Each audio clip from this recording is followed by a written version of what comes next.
Welcome to Behind the Scenes, presented by Amato Media, and your host, Ryan Amato. And good afternoon, everybody. It is yours truly, Ryan Amato from Ryan Amato Painting and Amato Media and, whatever else we're into, baseball cards, memorabilia, and whatnot. But today, we're going to talk about your ever special painting clients. So listen, we live this every day, so we know the truth, and it's in any business.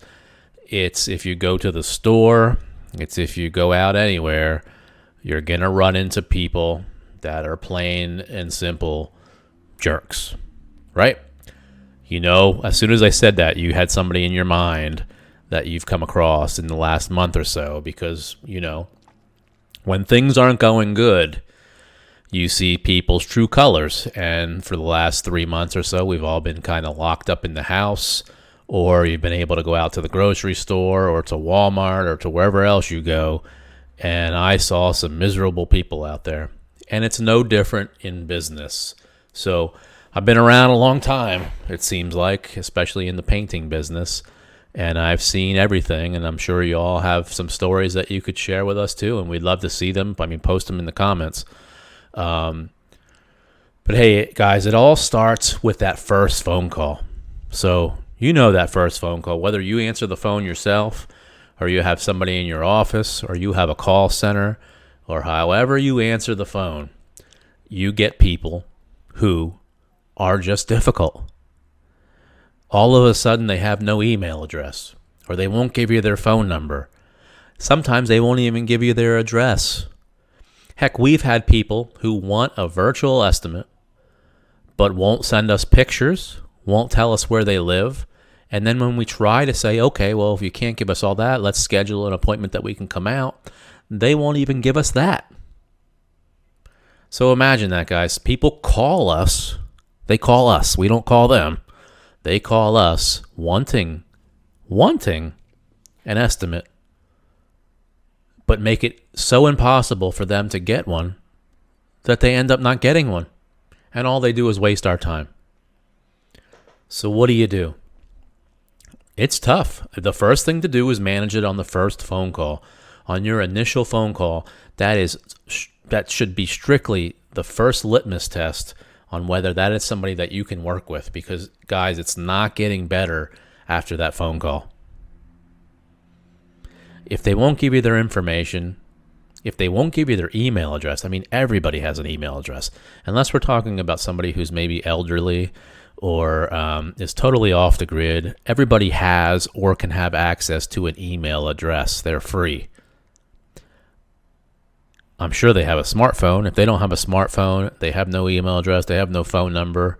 I'm sure they have a friend or a family member, son or a daughter, cousin. Somebody has an email address.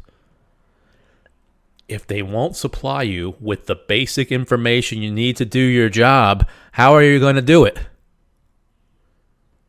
And it's only going to get worse. So that's the first thing. They have to give you the information based off of whatever your policies are. Whatever you require, they need to give to you. You don't want to rearrange all your policies just for people, because there's a reason you have policies. Now, if it's a unique case, I understand it. We've worked for people who are deaf, but they still called us and gave us all their information. We've worked for people that were blind. They still went out and figured out how to do the estimate. There's ways to do things. So that's the first test, that they give you the information that you need to give them an estimate. The second one is, what do they expect? Do they tell you what they want done on the phone? If it's a total guess and they only want pricing, guys, that's all they're looking for you for. They don't care about you. They're looking to get pricing from you to compare it from another company and try to get the other company down or get you down on your price and go from there. They're going to pick the lowest priced company if all they're looking for is the low price. You're not going to change their mind into spending more unless you've had that conversation from the beginning. So we recommend having that conversation from the beginning. You could disagree with us, but knowing somebody's budgetary range is a good thing. That's not a bad thing, guys. Ask them on the phone. If they're looking to get a full exterior paint job and all they want to spend is $400, that's a conversation to have right there. If not, you're going to go out to their house, you're going to do the whole spiel, and you're going to still have no job but have wasted 2 hours.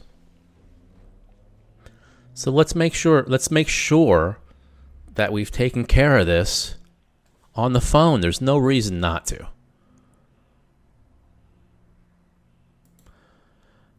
Remember, the first phone call is super important.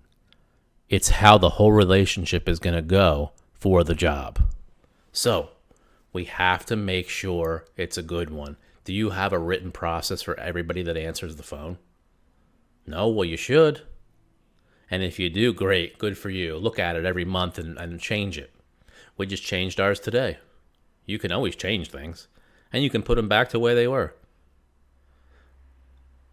Okay, so now you assume that you've actually got the information and you went out to give an estimate, or you did a virtual estimate, however you want to do it. The customer has to be on site if you go out. If they're not on site and you've went out to do an estimate, it's another opportunity for missed expectations. If a client is expecting something but never tells you throughout the whole process until you're halfway through the job, you're in for it. And it's happened to us. I've gone out to estimates and everybody's just says, oh yeah, we just want a paint job. We want to change the color. We want this and that. Never did they mention that they are expecting the wood to be completely smooth. That was from 1900. That's a totally different paint job than what now that they want. And a different price. But try to explain it to them now when you're halfway through the job and they think that you're screwing them. So it's important. It's important to say what's on your mind. It's important to ask questions when you're on the estimate. It's important to get the expectations. No matter how dumb you think the questions are, you need to ask, how much prep do they expect? What do they want this wood to look like at the end of the job?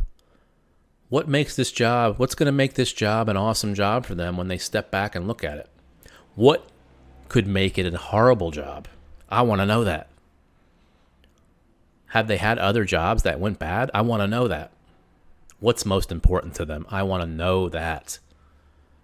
Because if you can answer or ask and get the answers to all these questions, you're going to be a step ahead of the game and you're going to be on the road to success, to have a good project. I mean, that's the name of the game. You want to be able to give the proposal that your company can give, finish the job, make the customer happy, and get paid and be profitable. That's the whole name of the game. If you can't do it and it's a struggle every job, you're arguing with customers, the jobs aren't coming out great, you have to look at your processes.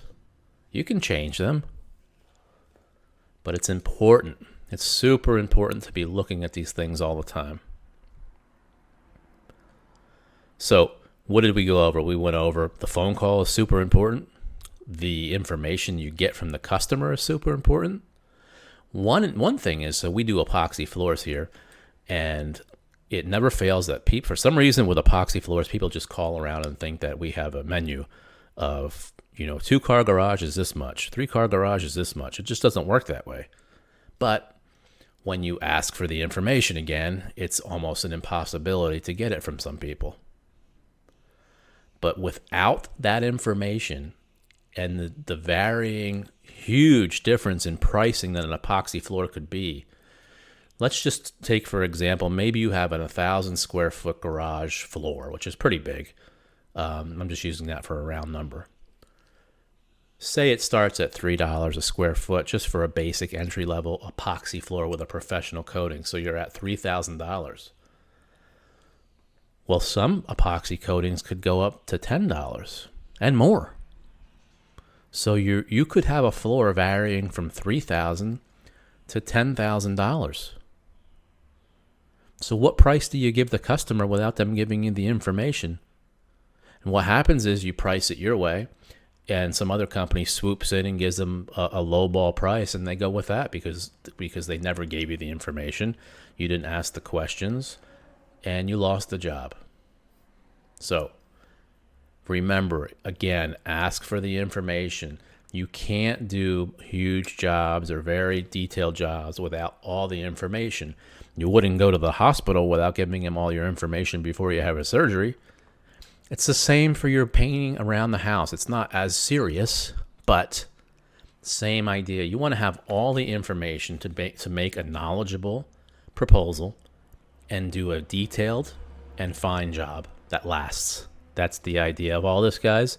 So remember, is the customer always right? No, not always. And next time we're going to go through some other issues that might pop up with your customers. Again, Ryan Amato Painting, and Amato Media. Hey everybody, thanks for listening to my podcast. If you're looking for social media content for your contracting business, painting contractors, carpenters, electricians, any type of contractor, please check us out on Instagram at Amato Media, or check us out on LinkedIn. We can definitely help you all out. So have a great day.